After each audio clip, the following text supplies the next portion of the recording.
श्री स्वामी समर्थाय नमः। आज दिनांक 27 तारीख आहे आणि उद्या 28 तारखेला पहाटे म्हणजेच 28 तारखेपासून मौनी अमावस्या चालू होणार आहे आणि ती संपणार आहे 29ला संध्याकाळी।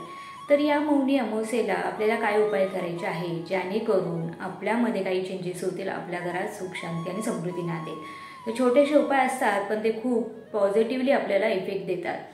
तर मौनी म्हणजेच काय? मौनी या शब्दाचा अर्थच मौन धारण करणे आहे।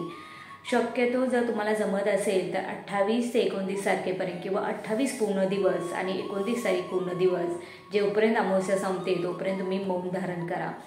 मौन धारणाचं खूप अनन्यसाधारण महत्त्व आहे, कारण या दिवशी आपल्यातले जे ऋषी आहेत, जे गुरु आहेत, ते मेडिटेशनला बसतात किंवा मौन धारणेला सुरुवात करतात, म्हणून त्यांची सुरुवात होते मौनी अमावस्यापासून।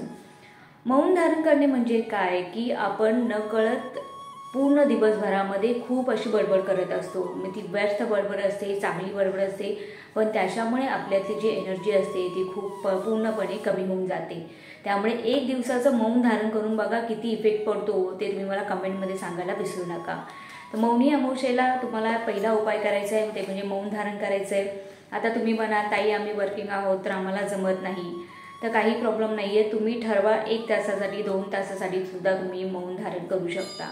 त्याच्यानंतर तुम्हाला शंकर भगवान आणि विष्णू यांची उपासना करायची आहे।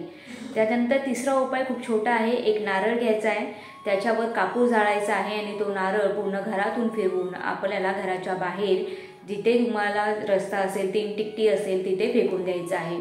नक्की हे उपाय करा आणि कमेंटमध्ये मला सांगायला विसरू नका की माझे व्हिडिओ तुम्हाला आवडतात का आणि ह्या उपायाचा तुम्हाला बेनिफिट होतो का। तर नक्की कमेंट करा आणि मौनी अमावस्येला हे 3 उपाय नक्की करा। श्री स्वामी समर्थ।